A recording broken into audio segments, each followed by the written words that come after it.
오늘 성벽 재건에 동참한 사람들이라는 제목으로 함께 말씀을 나누려고 합니다.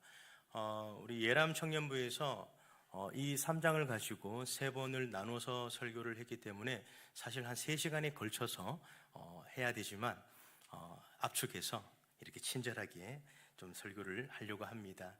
제목을 잘 기억하시고 여기에 우리가 동참하여서 교회의 부흥을 함께 경험하고 누리는 우리 복된 성도님들 되시기를 주님의 이름으로 축복합니다. 주전 586년 바벨론 왕 느부갓네살의 침공으로 예루살렘 도시는 불타고 폐허가 되게 됩니다. 2km에서 3km까지의 그 도시를 둘러싸던 성벽은 무너졌고 거대한 돌들은 가파른 골짜기에 널브러진 채 있었습니다. 당시 이스라엘 백성들 대부분 바벨론 포로로 잡혀가게 되었고 그 후 페르시아의 왕 고레스의 칙령으로 돌아온 사람들이 예루살렘의 회복을 꿈꾸고 재건에 도전을 해오지만 계속해서 반대에 부딪히고 실패하여서 위축된 상황에 있었습니다.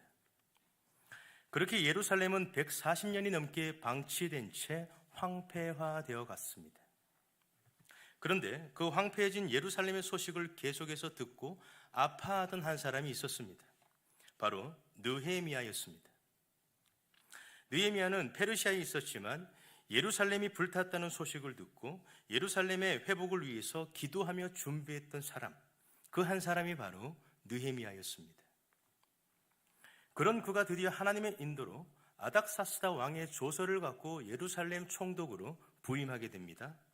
그리고 부임 후에 곧바로 성벽 답사를 다녔고 성벽이 무너진 것을 그 눈으로 보게 됩니다. 그리고 백성들을 독려해서 이렇게 외칩니다. 예루살렘 성벽을 건축하고 적들로부터 다시는 수치를 당하지 말자. 그렇게 백성들에게 도전합니다. 그 거룩한 도전에 응답한 백성들은 느헤미야와 함께 재건 사업에 뛰어들었고 단 52일 만에 성벽 재건을 완공하기에 이르게 됩니다. 기적적으로 이루어진 것이죠. 우린 이 기적 같은 성벽 재건의 성공 요인을 흔히 느헤미야로 알고 있습니다. 틀린 것은 아닙니다. 그 한 사람의 기도와 헌신으로 시작해서 이루어진 것은 틀림없는 사실입니다. 그런데 오늘은 느헤미야가 아닌 특별히 이 성벽 재건에 동참한 사람들에 대해서 조명해 보려고 합니다. 세상은 늘 1등을 기억하고 앞장선 그들에게 박수를 치는 것이 참 익숙합니다. 그런데 오늘 느헤미야 3장에서는 이 탁월한 지도자 느헤미야의 이름이 어디에도 기록되어 있지 않습니다. 16절에 느헤미야가 있지만 그 느헤미야는 이 느헤미야가 아닙니다. 다른 느헤미야입니다. 그러니 느헤미야의 이름은 없고 그 느헤미야 요청에 응답한 백성들의 다양한 헌신만 풍성하게 담겨 있는 것이 3장의 내용이라는 것입니다. 따라서 성벽 재건의 성공은 느헤미야의 한 사람의 헌신과 함께 성벽 재건의 요청에 신실하게 응답했던 백성들의 참여가 있었기 때문에 이 성벽 재건이 가능하게 되었다는 것을 우리는 꼭 염두에 두고 이 말씀을 살펴봐야 하는 것입니다. 교회도 마찬가지입니다. 교회의 회복과 부흥은 머리 대신 그리스도를 중심으로 그의 지체된 성도 모두가 그분의 뜻에 순종하기 위해서 동참하며 헌신할 때 누리게 되는 복됨인 줄로 믿습니다. 아무리 탁월한 리더라고 해도 그 리더가 제시하는 비전을 따르며 헌신하는 사람들이 없다면 교회의 부흥과 회복을 볼 수 없습니다. 그래서 이 공동체가 한 방향으로 잘 흘러가고 또 우리가 기도하면서 소망하는 회복과 그 부흥이 있는 서현교회가 되기 위해선 우리 모두가 순종하며 동참하게 될 때 이 부흥과 회복을 보게 될 줄로 믿습니다. 오늘 본문을 통해서 누가 성벽 재건에 동참했고 또 그 사람들이 어떻게 성벽을 건축했는지 함께 살펴보면서 우리 모두가 가져야 할 신앙의 원리 몇 가지를 살펴보려고 합니다. 우리 모두도 오늘 주어진 말씀대로 헌신함으로써 이 서현교회를 다시 새롭게 다시 일어서게 하는 또 한 번의 기적의 경험을 하실 수 있게 되는 귀한 밤 되기를 주님의 이름으로 축복합니다. 먼저 사진을 하나 보시면 잘 보이시는지는 잘 모르겠습니다만 느헤미야 당시 성벽 모습입니다. 오늘 본문 3장은 성벽 재건의 그 첫 시작을 북쪽 양문에서부터 시작해서 시계 반대의 방향으로 돌아오게 됩니다. 총 10개의 문이 그 둘레에 있고, 또 특별히 남서쪽 골짜기 문이 지형상 제일 험하고 남쪽 분문 덩게이트라고 해서 오물을 버리는 곳입니다. 난지도 쓰레기나 오물을 버리는 곳이기 때문에 사실 제일 더러웠던 곳이라고 할 수 있습니다. 이렇게 해서 크게 동서남북 4구역으로 나누고 40여 개의 그룹이 42개의 성벽을 지금 재건 사업에 뛰어들게 된 것이 바로 이 느헤미야 3장 전체의 이야기입니다. 오늘 1절부터 사실 32절 전체를 다루기는 하겠지만 성벽 재건에 동참한 사람들 모두를 시간 관계상 다 언급할 수는 없고, 오늘 몇 가지만 좀 추려서 6개의 그룹만 말씀을 드리려고 합니다. 그 말은 6대지라는 말입니다. 제가 보통 3대지를 하니 6대지니까 그런데 놀라지 마십시오. 시간이 2배로 늘어나는 것은 아닙니다. 제가 약속드리는데 시간 안에 꼭 맞춰드리도록 하겠습니다. 기쁜 마음으로, 열린 마음으로 함께 말씀을 들으시면 되시겠습니다. 지금 표정이 좀 어두우신 분이 계셔서 제가 말씀을 드리는 겁니다. 자, 첫 번째 그룹, 제사장 그룹입니다. 느헤미야의 요청에 제일 앞장선 사람이 누구냐?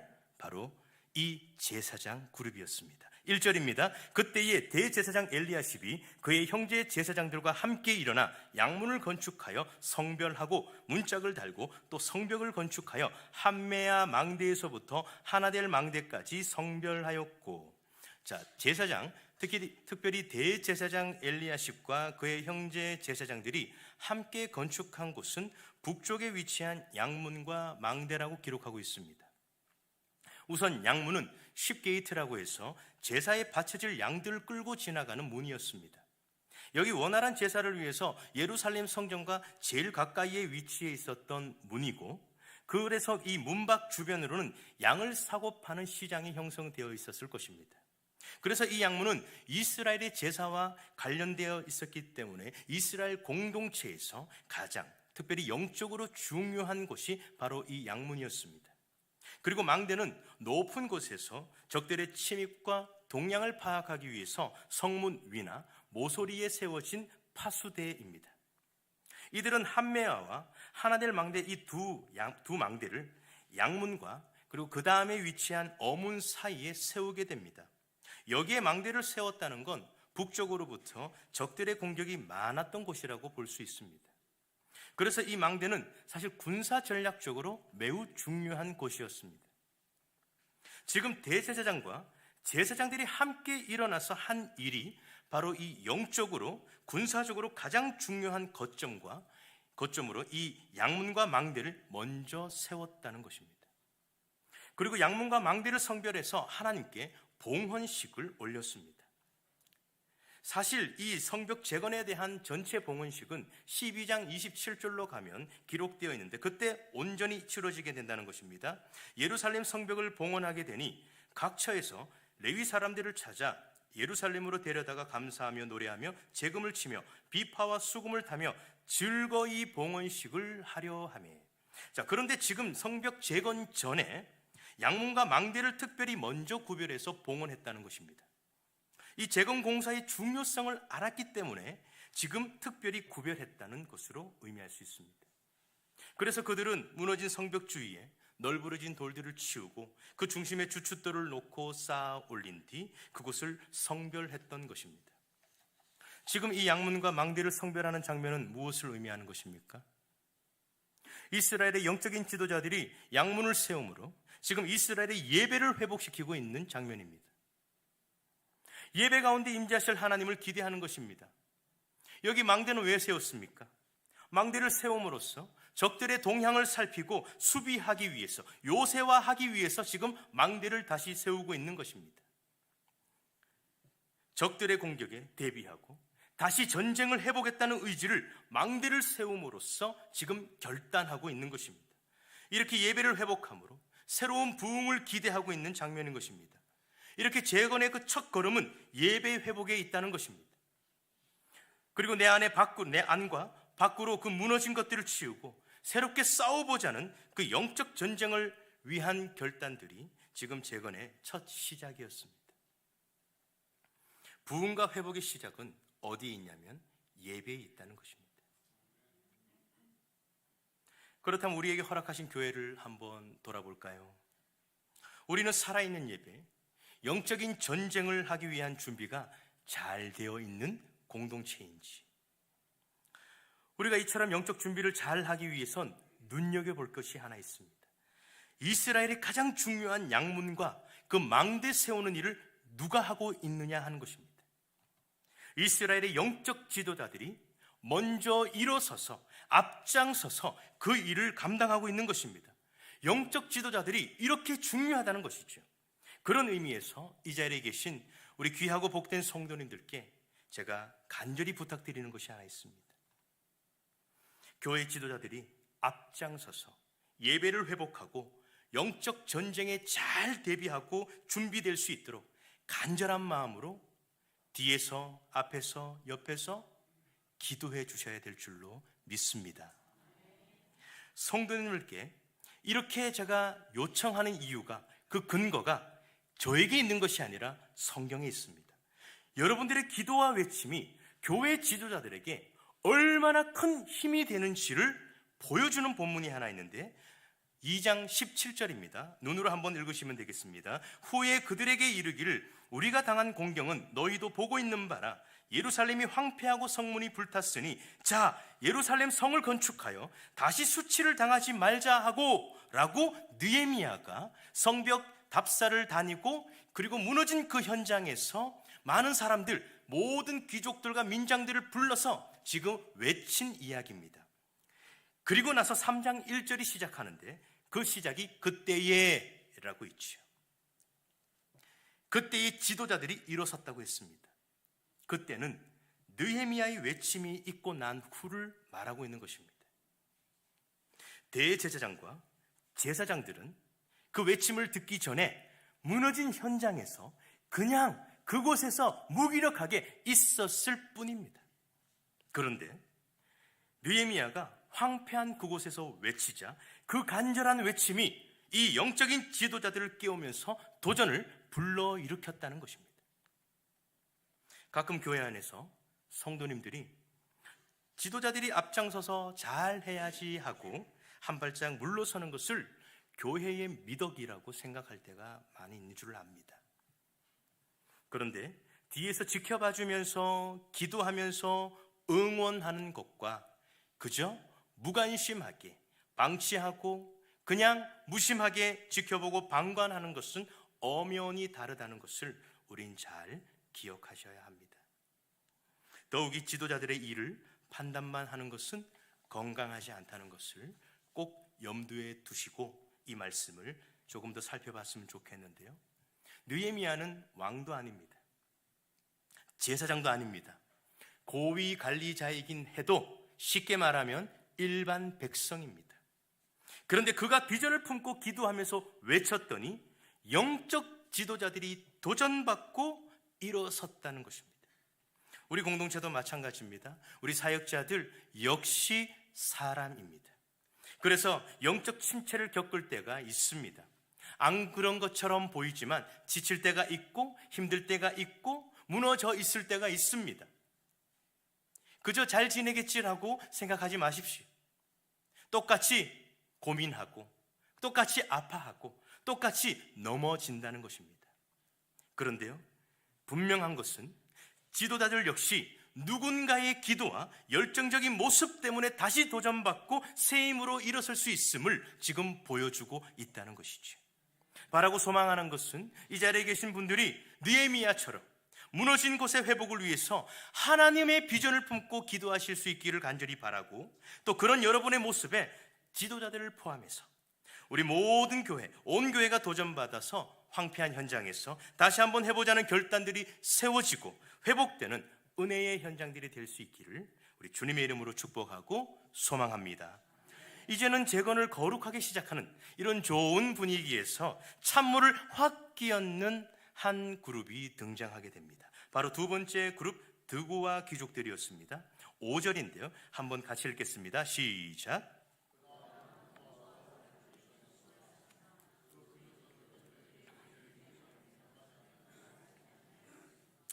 네, 드고아는 예루살렘으로부터 15km 정도 떨어진 마을에 해발 822m에 위치한 산이었는데, 여긴 이스라엘의 르호보암 왕이 적들의 침입을 살피기 위해서 요새로 세웠을 만큼 전략 요충지가 바로 이곳이었습니다. 성경은 지금 그곳에 드고아 사람들은 공사에 동참을 하게 되는데, 그곳 지역의 귀족들은 공사에 분담하지 않았다고 지금 기록하고 있죠. 그들의 주인들의 공사를 분담하지 않았다라고 지금 기록하고 있는데, 그곳 공사 현장 담당자의 말을 듣지 않고 모두가 지고 있는 그 짐을 자기들의 어깨에 짐을 매지 않았다는 것으로 기록하고 있습니다. 그들이 짐을 매지 않고 공사에 참여하지 않은 이유를 추측해 보면 그들이 누구이냐를 지금 보여주는 단어에서 추측해 볼 수 있습니다. 그들이 누구였습니까? 귀족이었습니다. 그들 스스로가 고결하고 아주 이런 일과 어울리지 않는다고 생각을 해서 그 공사 현장과 자기들을 분리시켰던 것이죠. 특권의식, 우월의식 때문에 짐을 지지 않았던 것입니다. 또 많은 성경을 기록한 그 학자들이, 연구한 학자들이 오랫동안 그 지역의 권력자였던 도비아와 산발랏의 눈치를 보면서 참여하지 않았다고 하는 분들도 있고, 또 남쪽 지역 아라비아 게셈 사람들을 의식해서 만약에 성벽 재건에 동참한 자기들이 그 나중에 그 게셈 사람들로 인하여서 피해를 입을까 싶어서 참여하지 않았다고도 기록하고 있습니다. 이건 한마디로 사람들, 주변 사람들을 의식해서 참여하지 않았던 것이죠.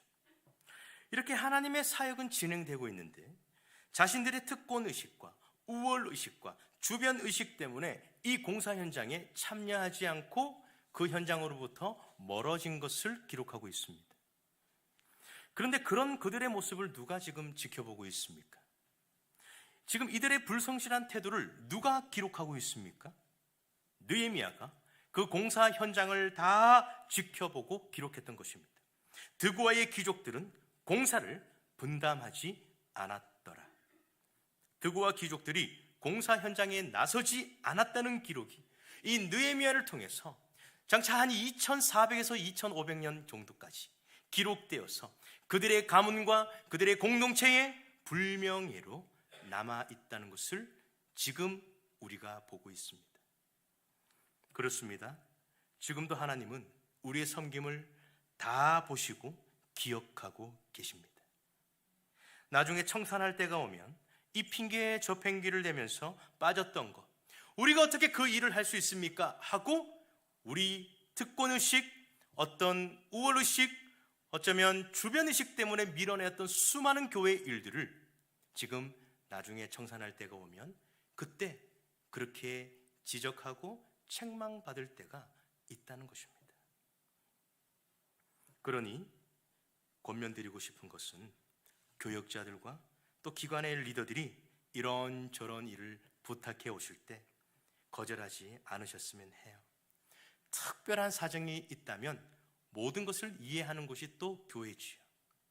그런데 혹시 내가 이 나이에 어떻게 그 일을 할 수 있어?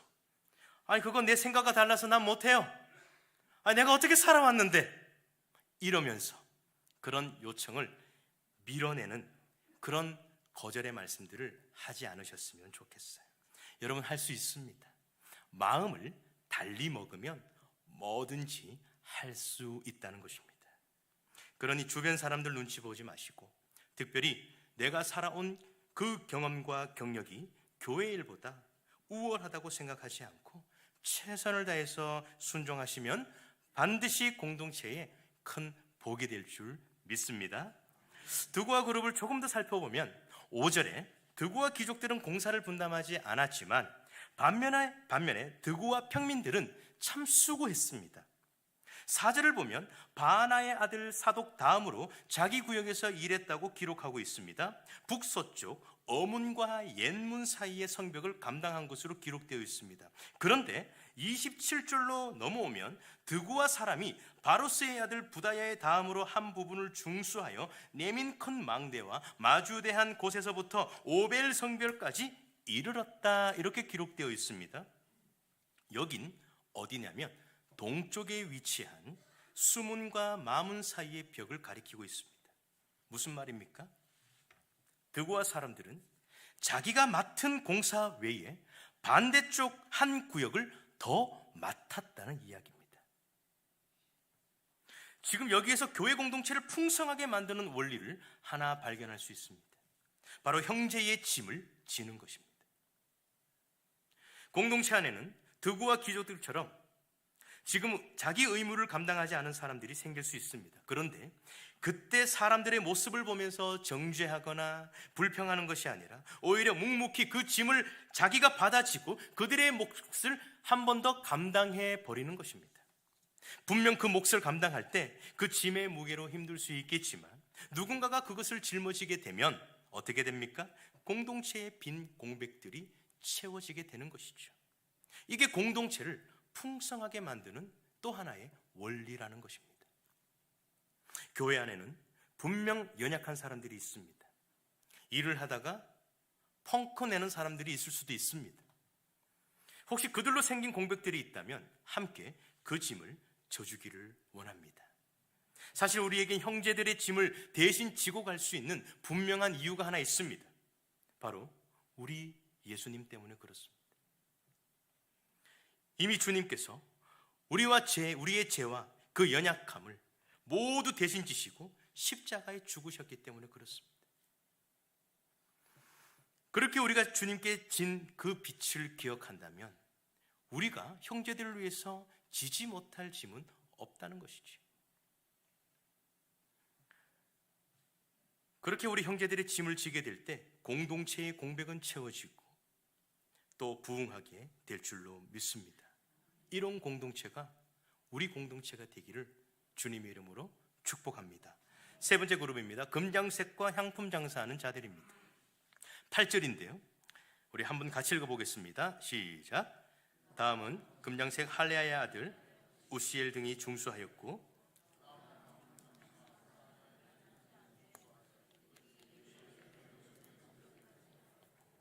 앞서 본 드고와 귀족들은 자신들 스스로가 이런 일을 하기에 적합하지 않고 어울리지 않는다고 생각해서 공사 현장에서 빠졌습니다.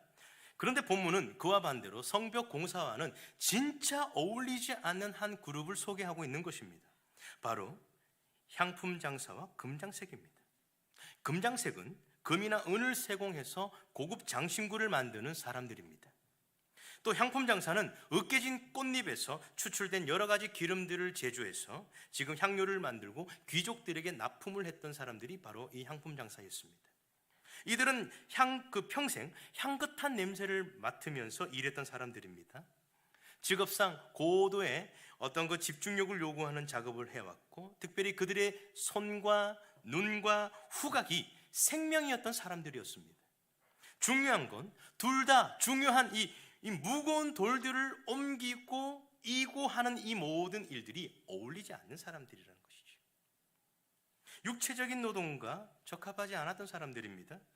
생각해 보십시오. 최고급 주얼리샵 사장님과 또 최고급 향수 조향사가 허름한 작업복을 입고 흙먼지를 뒤집어 쓰고 무거운 돌을 나르고 진흙을 바르고 타르를 바르는, 그렇게 해서 돌을 쌓는다고 한번 생각해 보십시오. 그러다가 손이라도 다치기라도 한다면, 눈이라도 다치기라도 한다면, 코라도 다치기라도 한다면 평생 직장을 잃을 수 있는 위험이 있는 것이죠.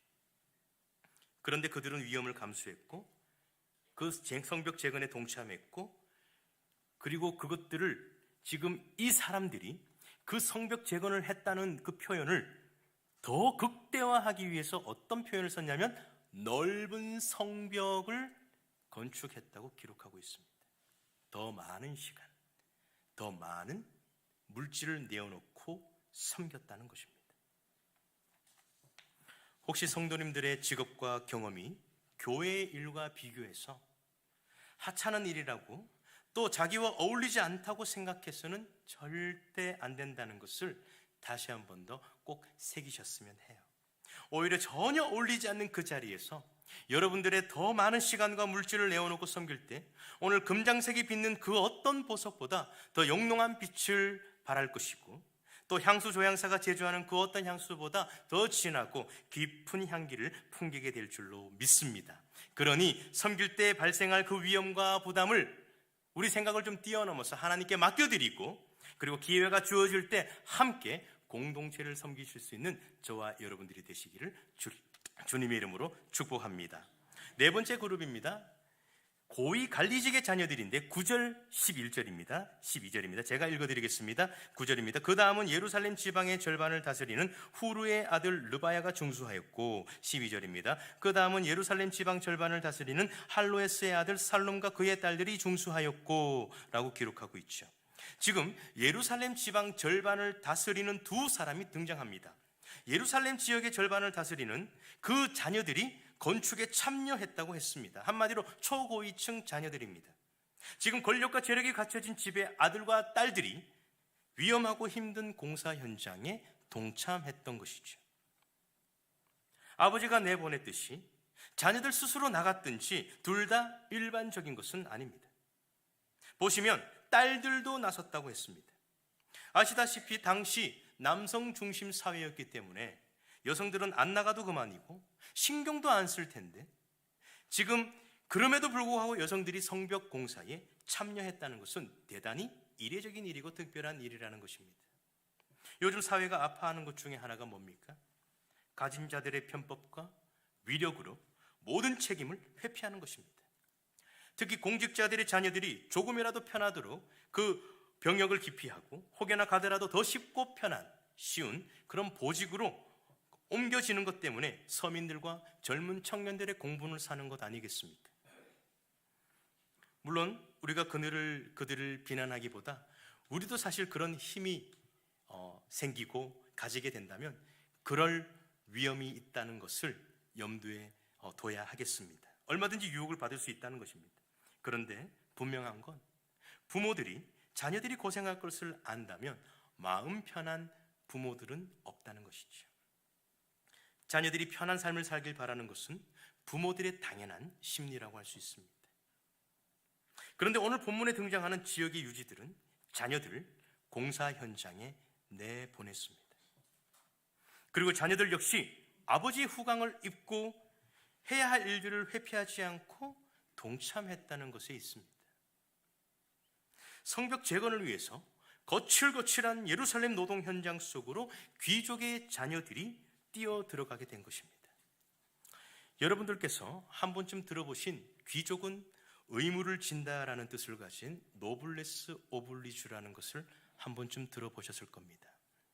태어나면서 좋은 조건을 갖고 태어난 사람들은 여러 가지 혜택을 받아서 누린 만큼 타인을 위해서, 국가를 위해서, 사회를 위해서 윤리적인 의무도 져야 한다는 것, 이것이 노블레스 오블리주의 정신입니다. 그게 귀족의 품격이고 자격이라고 할 수 있습니다. 이런 살아있는 귀족의 품격, 이런 생각들은 교회 안에도 있어야 할 것입니다.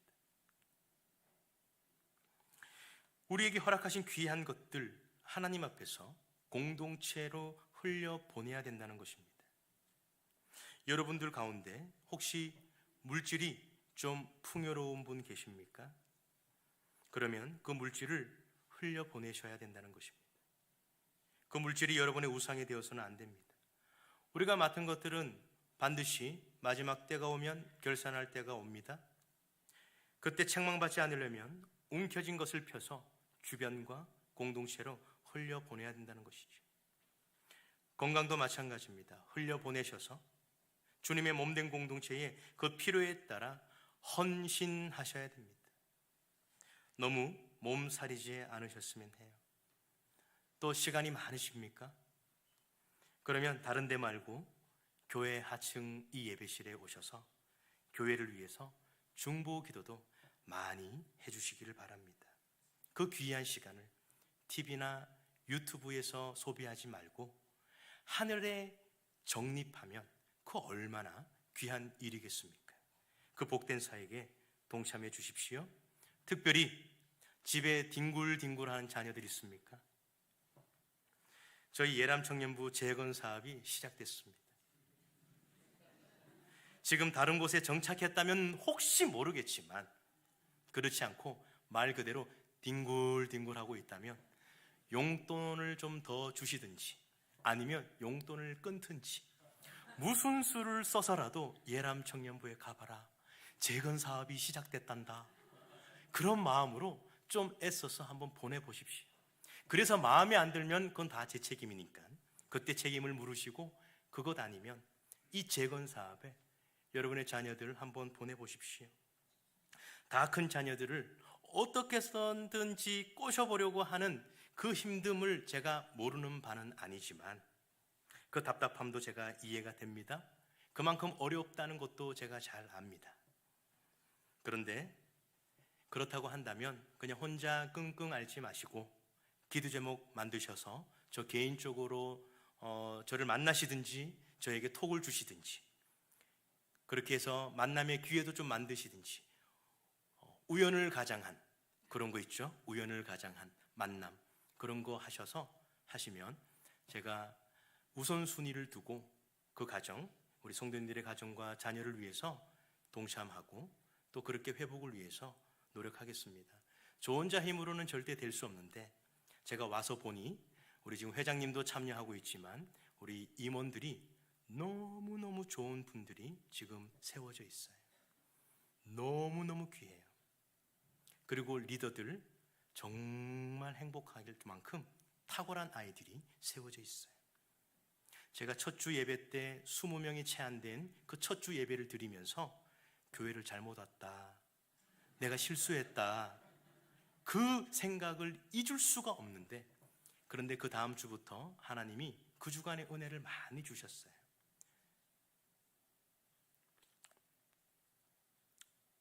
그렇게 기도하고 한 2달도 채 되지 않았지만 한 50명이 함께 지금 예배를 드리고 있습니다. 타지 간 아이들 빼고 한 50명 됩니다. 하나님 은혜죠.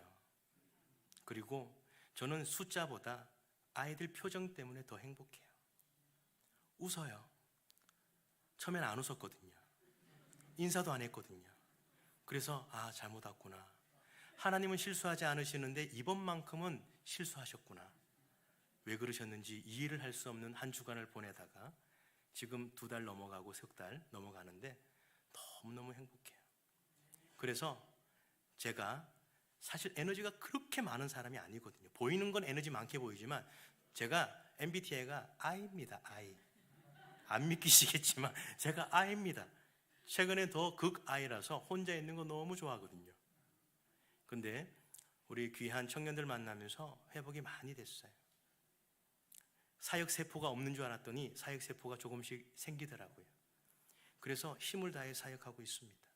그러니 우리 집에서 다시 한 번 더 처음으로 돌아가서 뒹굴뒹굴하는 자녀들 있다면 일으켜서 예람 청년부가 재건 사업이 시작됐단다, 내가 용돈을 줄 테니 아니면 용돈을 끊을 것이니 당장 나가거라, 이렇게 해서 보내보십시오. 그렇게 하면 저도 기도하면서 그 아이들 혹여나 무기력하고 혹여나 다른 곳에 빠져 있다면 그 모든 시선과 마음을 돌이켜서 하나님께로 함께 예배하는 그런 멋진 공동체가 될 수 있게 되기를 저와 여러분들이 함께 기도하기를 소망합니다. 그리고 혹시 그렇지 않으시겠지만 우리 자녀들 꼭꼭 끼고 너무 귀해서 교회에 안 보내시려고 하는 분이 없겠지만 혹시 그런 분이 계시다면 생각을 달리 하셔야 됩니다.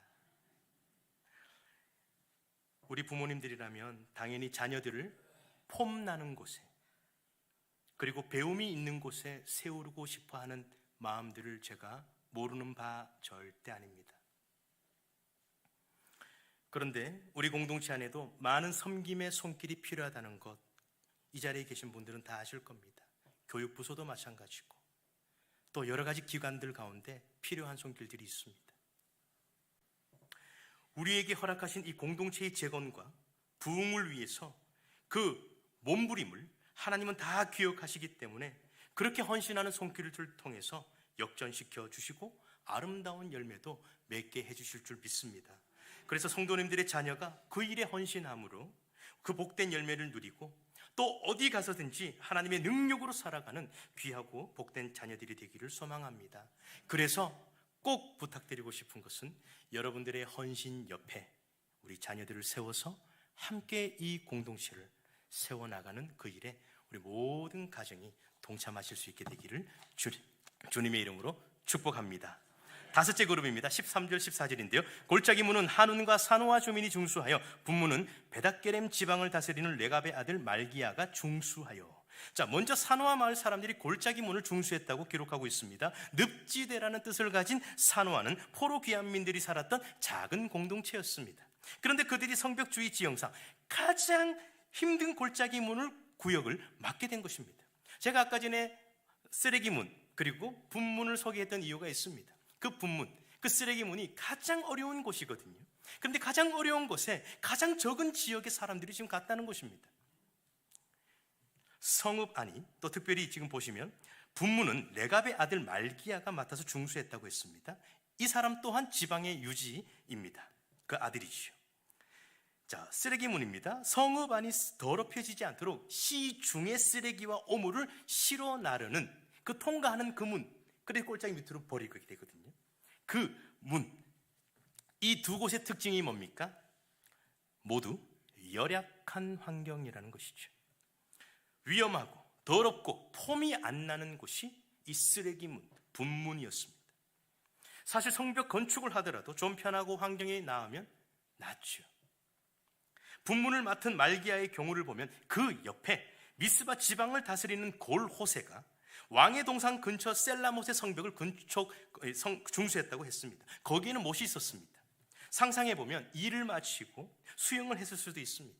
그 근처 다윗성에서 내려오는 멋있는 층계를 오르면서 탁 트인 경치를 바라보면서 일을 했다는 것이죠. 사실 그 환경을 지금 안 가봐서는 모르겠지만 꼭 그렇지 않다고 해도 미관상, 느낌상, 정서상 지금 분문과 쓰레기문보다는 훨씬 더 좋았다는 것은 틀림없는 사실입니다.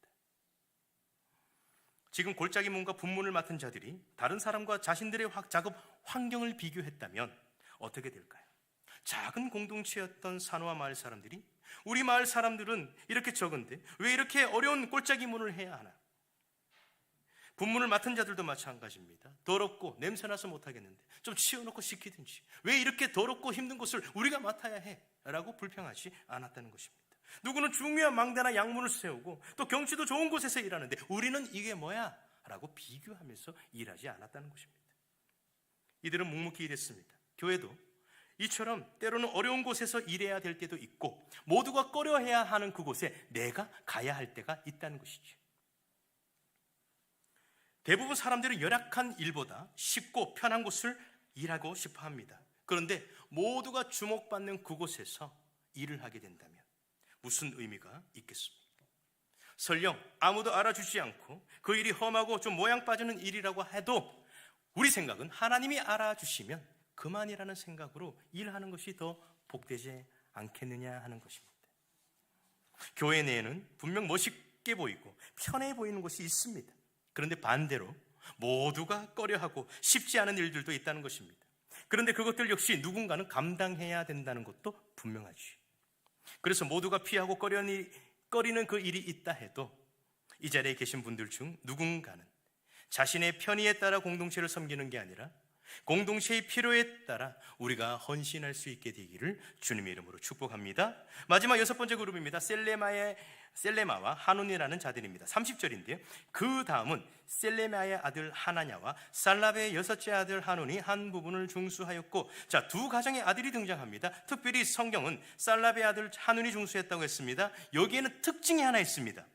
성경은 그를 몇 번째 아들이라고 지금 기록하고 있습니까? 무슨 말입니까? 위의 형제들이 성벽 건축 일을 줄줄이 피했다는 것입니다. 그 이유는 지금 기록되어 있지 않아서 알 수 없지만 사정이 있었겠습니다. 그런데 중요한 것은 여섯째 아들 한우는 그 일을 피하지 않았다는 것입니다. 보십시오. 맏형 중심 사회에서 장남이 갑인 시대입니다. 6째 정도면 흔히 존재감 없는 아이입니다. 성경에서 또 6이라고 했으니 아무래도 조금 좋지 않은 의미로 쓰여졌겠죠. 그런데 성경은 지금 다르게 조명하고 있습니다. 한온 위에 5명의 형들 이름은 기록되어 있지 않으니까 오히려 그들이 존재감이 없는 것이고, 성경은 한온의 이름만 지금 기록하고 있으니 한온의 이름만 존재감이 있어 보이게 된다는 것입니다. 하나님의 눈엔 어떤 자녀가 들어올까요? 바로 이 한온이 같은 아이입니다.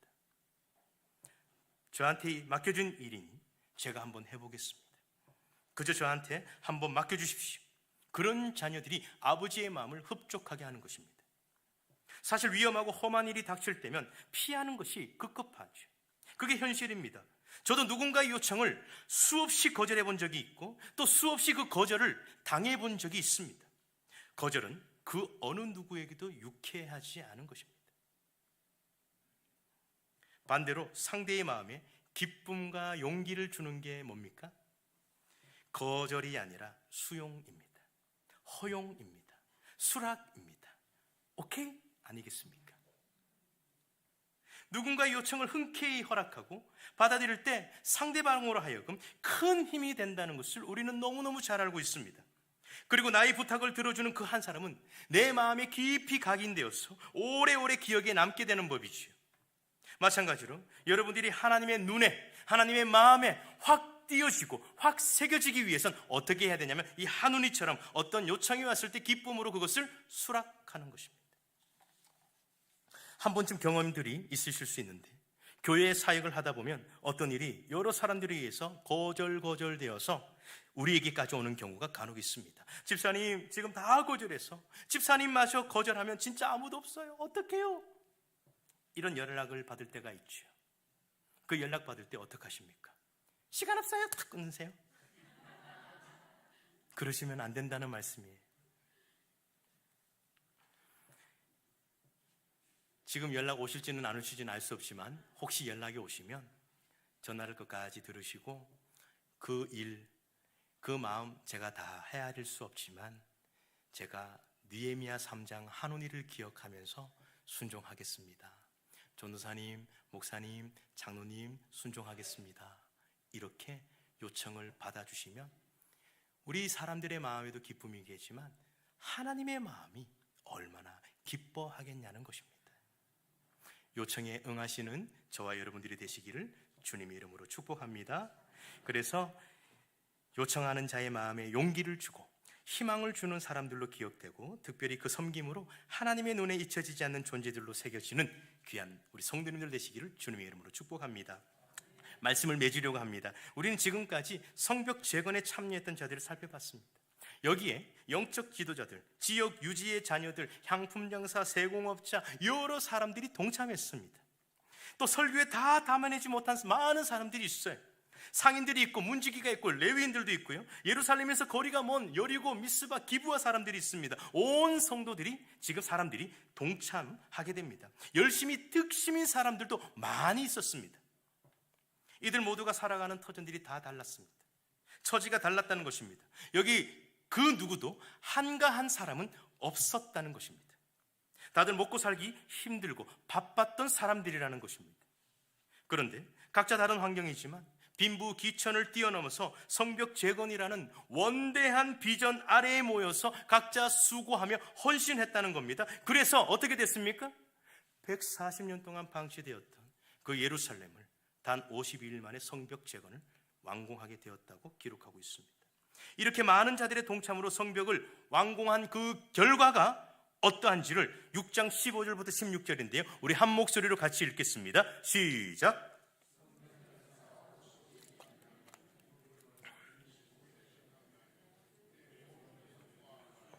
이방 족속들이 이를 듣고 다 두려워하여 크게 낙담하였으니 그들이 우리 하나님께서 이 역사를 이루신 것을 알미니라. 아멘. 성벽 재건이 완성되자 이스라엘의 대적들과 이방 민족들이 다 두려워하고 다 지금 낙담했다고 기록하고 있습니다. 대역전이 일어난 것입니다. 느헤미야의 그 선포대로 이루어진 것입니다. 2장 17절에 어떻게 외쳤다고 했습니까? 우리가 예루살렘 성을 건축하여 적들로부터 더 이상 수치를 당하지 말자라고 외치고 영적 지도자들로부터 많은 사람들이 동참했다고 했습니다. 그렇게 성벽 재건의 기적과 대적들의 조롱이 지금 멈춰진 것입니다. 우리도 우리의 형편과 우리를 향한 주변의 시선이 있는 줄 압니다. 그러나 그 모든 것들을 바꾸어내고 하나님의 역사하심을 드러내는 방법이 바로 우리도 공동체 재건이라는 비전 아래에 모여서 모두가 공동체를 위해서 우리 여기 계신 분들 한 분도 빠짐없이 모두가 동참할 때 이 기적들 우리도 맛보게 될 줄 믿습니다. 이제 곧 새로운 담임 목사님을 모시고 교회의 비전들이 선포될 것입니다. 거기에 모든 사역자와 직분자들과 기관들이 동참할 겁니다. 그리고 필요에 따라서 섬김의 요청이 우리 성도님들에게 있을 수 있습니다. 그럴 때 부디 그 요청을 외면하지 마시고 요청에 응하실 수 있기를 소망합니다. 필요하다면 우리가 가진 재능과 물질과 시간과 심지어 자녀들까지 아낌없이 내어드리면서 그곳에서 함께 동력할 수 있기를 원합니다. 그럴 때 교회는 회복하고 부흥하게 될 줄 믿습니다. 성도님들의 동참을 기대하고 우리 서연교회의 새로운 부흥의 역사에 쓰임받는 우리 모든 성도님들과 귀한 가정들이 되시기를 우리 주님의 이름으로 축복합니다.